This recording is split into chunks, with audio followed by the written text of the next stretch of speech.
Starting my recording. So there's a few things that I kind of want to. Aaron, I'm gonna take away your chat privileges before we've even started. What the fuck is All right. noise?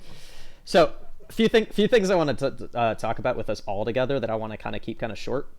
First things first, we had to decide on a time and a day that we're gonna keep consistent week to week. That everybody, to the best of our ability, can meet each week. So the obvious place to start is the time we're meeting right now on the day we're meeting right now. Like Saturdays probably are the best for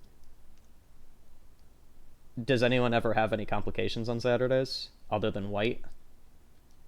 I mean, I've got work until 5 my time, but So if we like start at 7 or 8 Eastern on Saturdays, that'd be fun for you. yeah, totally. The only interference I'd have is sometimes I go home to see family, but usually since we're playing in the evening, it shouldn't be an issue, and I have my laptop with me. Okay.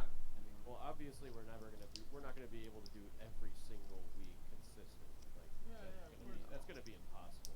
I mean the goal, the reason I'm bringing this up is to make sure that as many people can make it week to week as humanly possible. And I get it if something comes up and you can't make a week, as long as you just let me know like a day in advance ish that you can't make it, then that's fine. Like we can easily keep going with 5 people instead of all 6. If one person's out, we don't need to cancel. If more than one person's out, then we need to get to the point that we need to consider just kind of having a bye week. What happens to that? Like say one person is missing for 1 week, but like you move on to a new area. What is that character then? Me as the DM, I'd explain where the character is, and they're off doing their own thing that character would be doing while everybody else kind of forges on.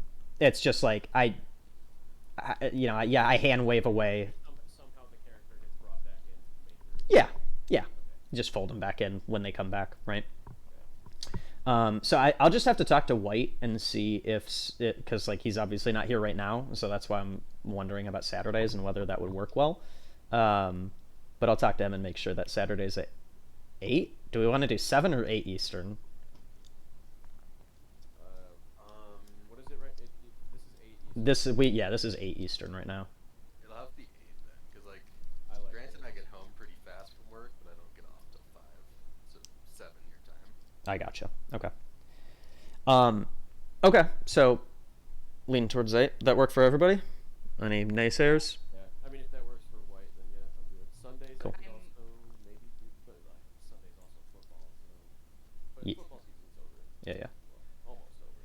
All I right. might have to like make changes depending on what goes down because how long is this session gonna be? It's So probably gonna be that's well into the summer, right? oh. It's I don't know because like it. I mean, Probably at least a few months. well, here's what I'll say is very experienced groups, which I'm well aware we are not, right? But very experienced groups can do this adventure in like 6 sessions, 7 sessions, and just like breeze through it, right?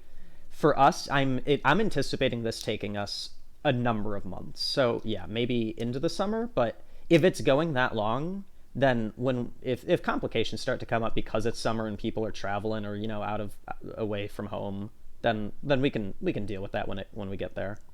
Okay, that's fine then. Okay. All right. So then the follow up question with times and whatnot that we kind of all need to talk about is the length of each session.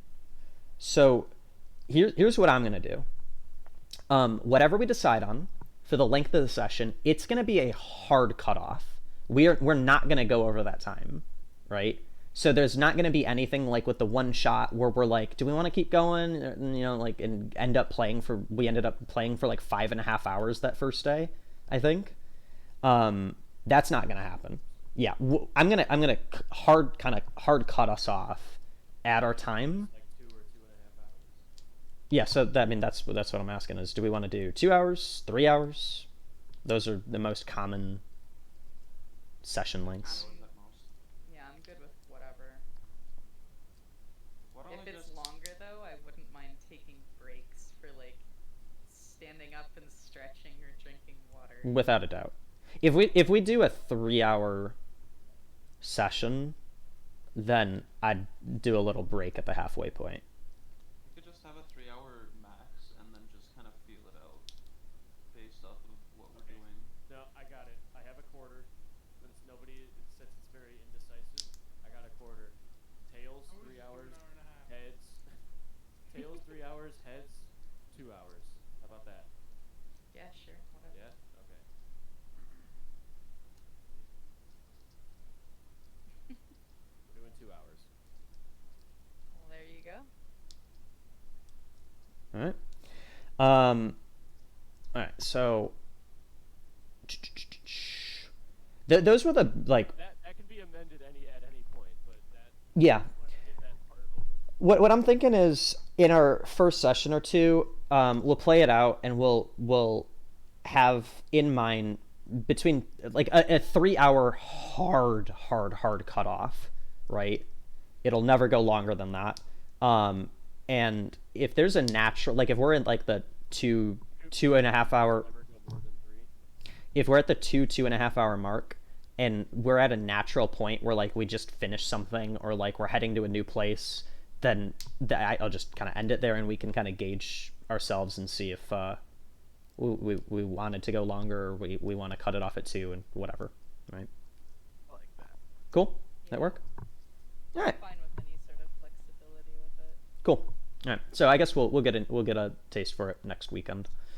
All right. Probably starting next weekend. Yeah. Oh, fuck. Yeah. Well, you say, "Oh fuck!" Like, oh god, I've got so much shit left to do. When my students are gonna be taking their finals, I'm gonna be preparing lore. Yeah, okay, fine. Favorite part about being a DM. Oh, it's so fun. It's so fun. Okay. See, I'm horrible with that shit, which like I'm so bad at that kind of stuff that I can't even think of any sort of backstory for a character. Well, and that's why My own backstory. that's what But like Rod and Sebi and those guys, I put in Oh. Gil Paisan and George St. Eaglin characters who were doing pranks and snorting Fey dust all the time. so well. Speaking of, I might just like text Rod and see if he can just come up with a fucking backstory. Well, Tanner, don't do that. I've got in this document, if like it's actually on the very first page, if you want me to give you a backstory that's very simple, that I can do some fun things with, I have some ideas in the back of my mind for things because I knew that you might struggle with a backstory. I think I've got a good idea for you. I have So I can- zero creativity when it comes to stuff like this. Sure. So I'll talk to you. I'll talk to you about that. But anyway, I'm trying to think if there's one more thing before I went into like the spark notes of this document.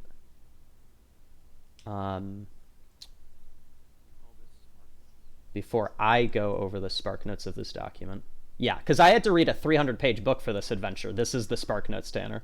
Actually, no, That's a fucking Sunday. three 300-page books. That's 3 Sundays. You read through the whole thing before you even started. I would always just plan like a No, I read through the whole thing. out. Egan, you're talking E- to an English teacher. Egan, have you ever played this one before? No. Okay, there's a Thinking about doing the sequel for this one. the Mad Mage. About. Yeah.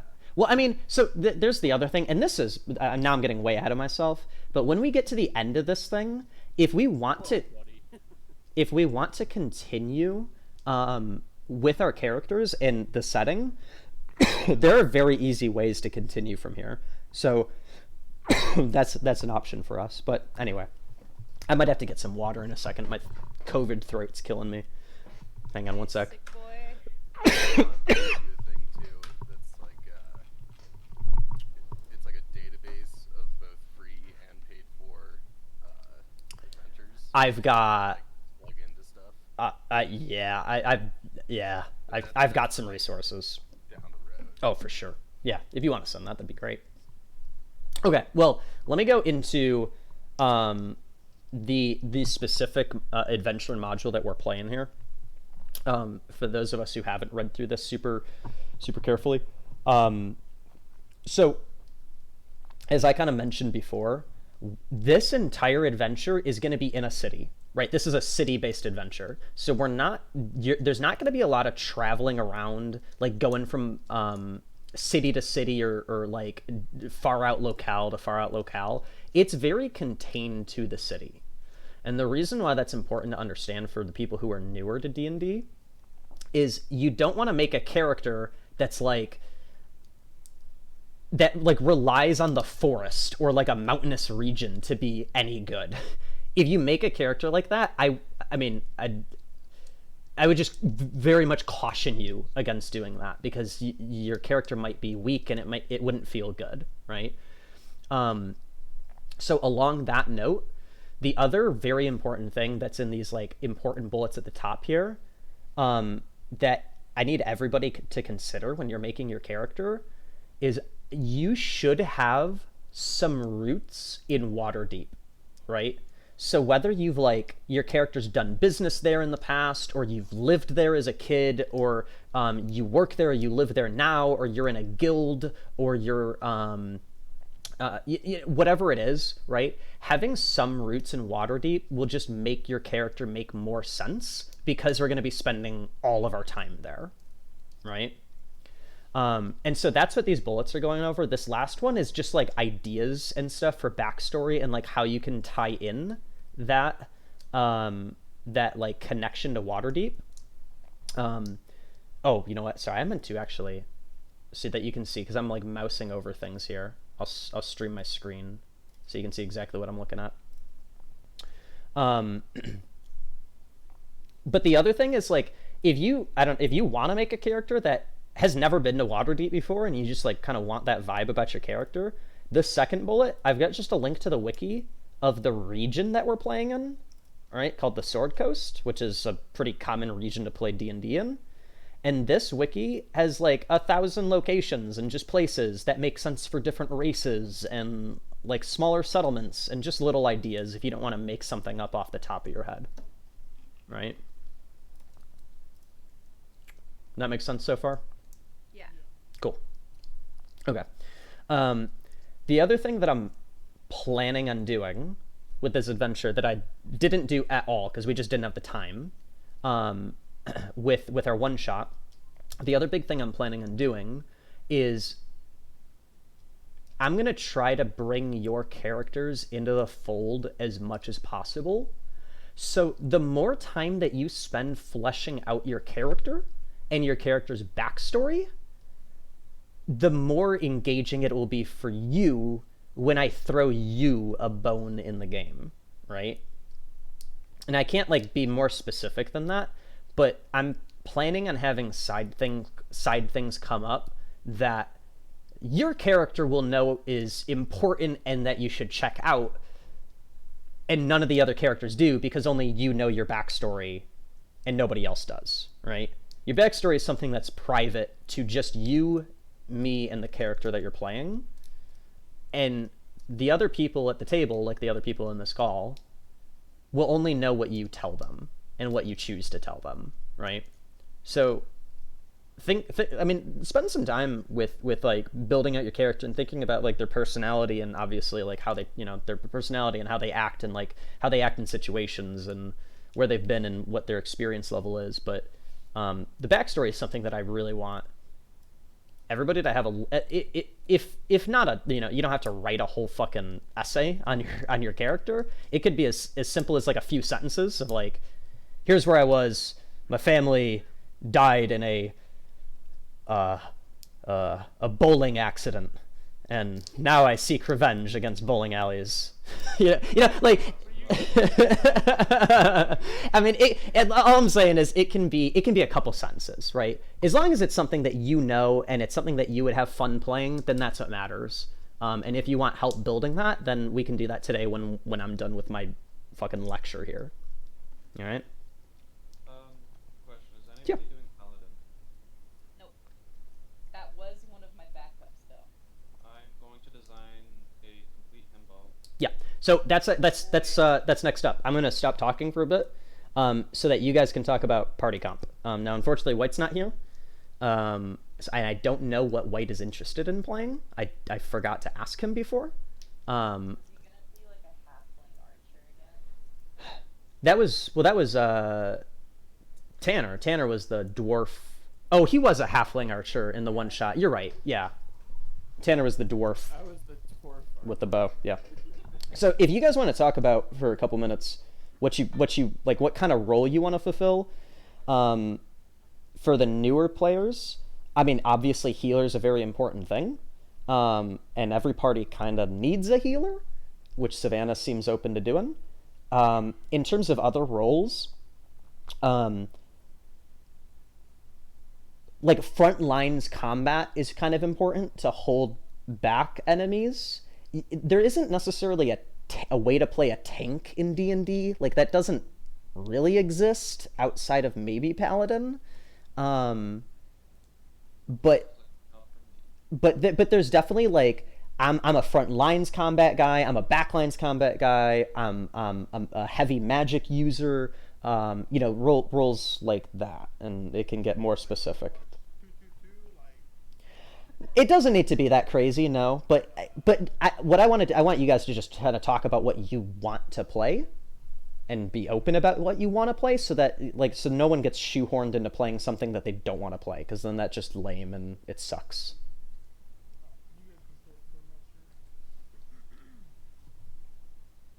Well, shit. You go. So This is here how the that I'm game's gonna go.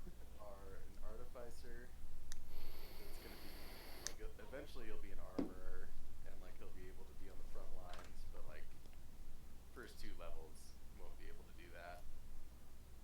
Um, and then the other one is gonna start as a bard, and at some point it'll take like a couple of dips into warlock to get uh like the undying subclass. But yeah, that's it. That's what I'm between. So I'm between.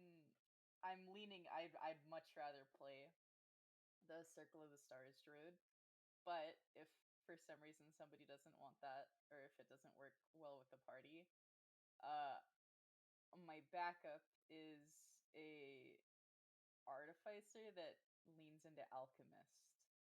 So also a healer, sort of. But yeah, that's what I got. Mine, like, I'm just working on the skeletal framework right now. I don't have it all done because I don't have the brain power to go through it all right now. But I'm planning on being a frontliner that just has most of my stuff. I'm planning on min maxing and focusing on Don't know what that fortification. means. Min maxing is minimizing the things you don't need and maximizing the things you want. So Okay. like I'm capping my strength and um the word for health and like Constitution. having intelligence super low So you and guys stuff gonna like be that. stupid? Yeah, he's gonna be a complete himbo. Oh And the boy. story is gonna be dealing with, or like his backstory is probably going to be with too much trust with the hierarchy in the church. But yeah, that's what I'm planning on. I just want to be a wizard. Okay, well, the race is not very important for this, Tanner. I don't. Yeah, Okay, I don't. here's essentially what I'm asking. Do you want to play melee, ranged, or magic? We can keep it as simple as that. I'll do. I feel like I would get too confused with magic, so I'm gonna stick to either melee or ranged. Okay, Stay away from so range. And like two options there, and then I'll pick whichever one makes more sense when people start picking their actual characters. so there's three options I can kind of give you, and now I'm super biased towards one, and I'm kind of hoping that someone picks this one, because I think This wizard is holding a fucking sword right now, so um, okay, so the options, there's probably more than what I'm going to list here, but I think the go-to options, if you want to just be like a kind of simple swing big stick, hit enemy face, feels good kind of character, that sounds like something is a wizard would do. barbarian, fighter, and monk.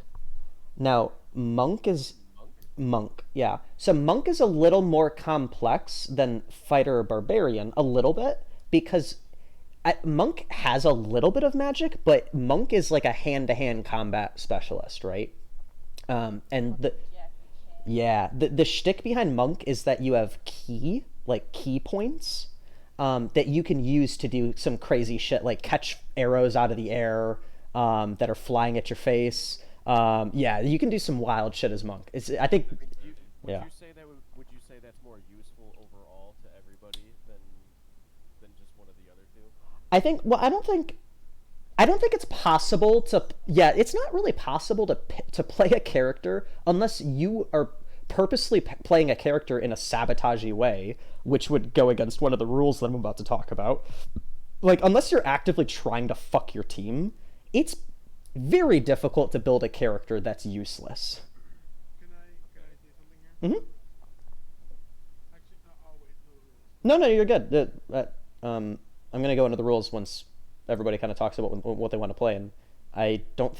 I think you're the only one I haven't heard from. Well, I I know. Yeah. yeah, I'm not sure exactly what to play. Again, I'm just gonna wait till the rules. Well, Kyle, Okay. I know you told me about that one thing that it sounded interesting to me, but it also, now that more than I think about it, I feel like it'd be a little too involved for me. What thing? Because I would get like I can't remember what the fuck it was called. Monk? No, not that. It was like a while ago, like back before we even like had any. It was like right after the fucking one shot thing. Yeah, I I remember don't. Yeah, I can't remember. I don't know. Well, anyone who is like, makes things or whatever. oh, artificer. Yeah. Oh fuck! Well, there two people already said that. So Yeah, that's a popular one.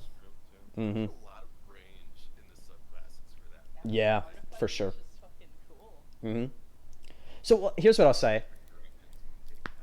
Anyone who's like, I think it might be Aaron and Tanner. Anyone who's like totally lost on what the fuck to play, just stick around and I can work with you guys and we can just build that together today. But here's what I want to do, because I want to end the recording somewhat soon and keep this recording short, like 40 minutes or less. The really important thing I want to go over are rules, because like obviously we're here to have fun, and we're here to just to, well, have fun. The rules are in place to make sure that this stays fun, right? And so like if someone's doing something that goes against one of the spirit of like my general table rules, I'll just have a chat with you and tell you why it's a rule. That's kind of all it is. The rules are like on the second to the last page of that document. Rule number 1 is don't be a cunt, and I feel like that's kind of self-explanatory. The second thing, this is just my bias against. I don't like the D&D affinity thing. Like the lawful good, neutral good. It's a good frame of reference for you to build a character, but like if you approach a character as like, oh, I'm gonna be chaotic, neutral, and you exclusively act in chaotic ways, it can I don't know what the word I'm trying to think of. maybe like blasting every fucking door. No, blasting the doors is great. I mean more like the party's talking to a nice NPC, and then the chaotic guy gets a weird feeling in his gut and just shoots him in the face when he didn't do anything. That's also rule 3, and this is the biggest rule, is don't be a murder hobo, which means like you just kill anything that moves. I am telling you right now, we're playing in Waterdeep, which has a very strict code of laws, and repeatedly breaking laws will get your character fucked, progressively. So we've got to just think about. So I've linked the code legal of Waterdeep here. This is something that you would get very early in the game, so I just gave it to you now so you can see it. It's pretty simple and self-explanatory, but there are things here that aren't laws today, like insulting a noble, right? Like that's against the law. Things like that just be mindful of. And if all of your characters are have roots in Waterdeep, your characters would know that these things are punished, and some of these things are minor and they might just be a fine. Some of these things could be death sentences or permanent imprisonment, and your character will be kind of out. So it's something that just, you're not going to run into this by playing normally. If you're going around and purposely just flagrantly breaking the law and doing dumb shit, you're in a city and the city's going to respond to it and the police are going to respond to it, right? So that's just something I want to establish at the forefront, right? Other quick rules, though, because that was more specific to this game. Try to stay in character as best as possible. So do what your character would do and say what your character would say. We didn't use this at all in our one-shot, but there's a thing in D&D called inspiration. Inspiration is like a bonus that your character can get, right? And it's basically, the rules of inspiration are, whenever the DM feels like giving a character inspiration, they give the character inspiration. And you get a little bonus that you can use once or save for later. What I'm planning on doing is anyone who role plays, for role playing effectively, for being really creative, for getting into it, I'm going to give you inspiration as a reward for that, because I want to encourage that, right? Because the more kind of that we put into the game, the more fun I think we're going to get out of it, is what I'm getting at, right? Finishing up the rules here. Avoid metagaming. So all I mean by that, I don't care at all if you look up like best paladin build and you just want to like super min-max a paladin. I don't care, feel free.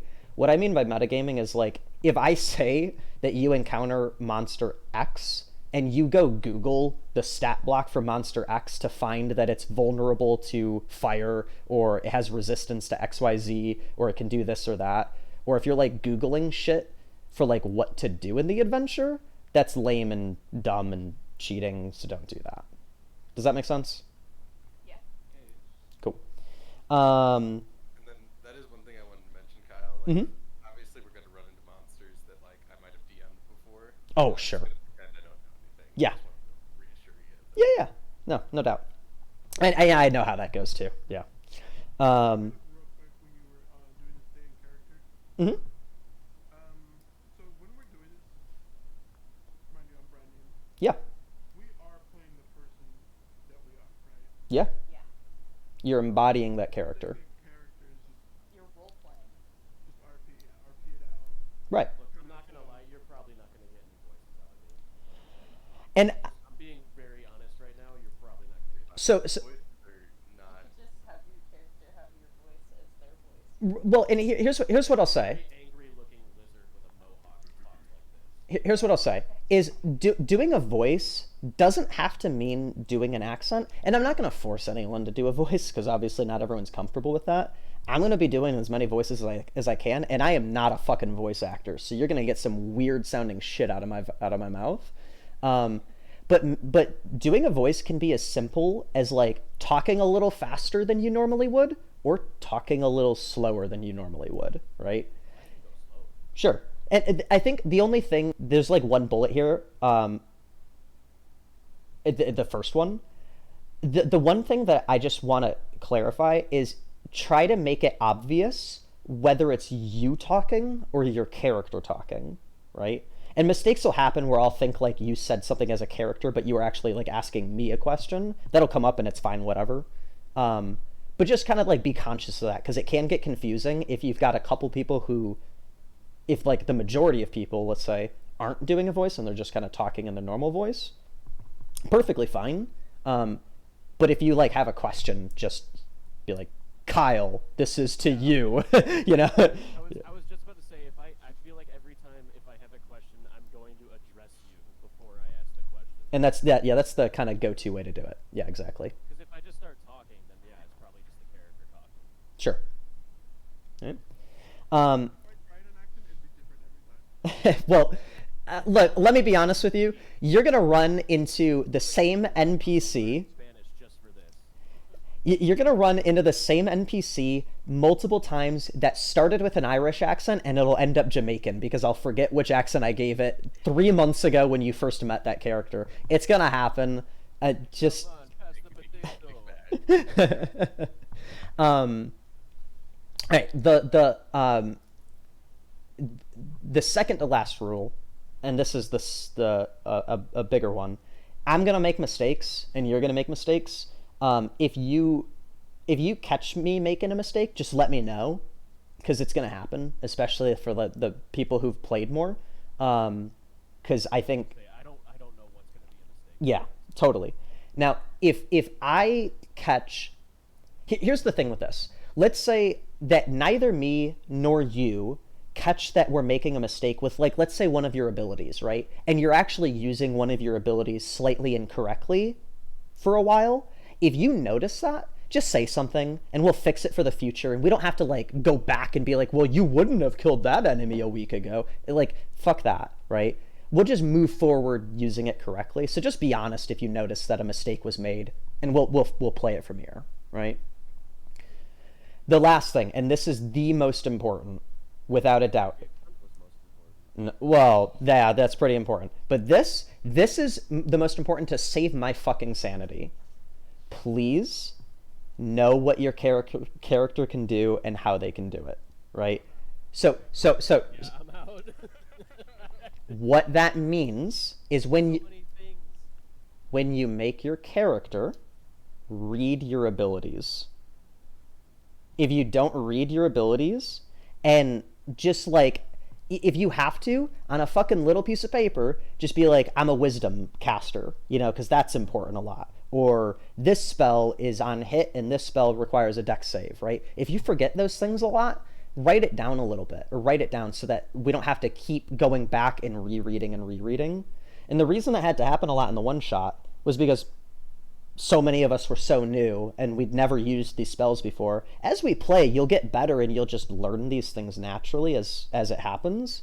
But all I ask is that you make a honest effort. Like, if it comes up a dozen times that you ask me how one of your ability works, I'm going to tell you to read it, right? I don't mind helping at all. That's kind of what I'm here for. And just answering questions when they come up. But if the same question gets asked a lot, the teacher in me is going to come out and I'm going to take you out in the hallway. All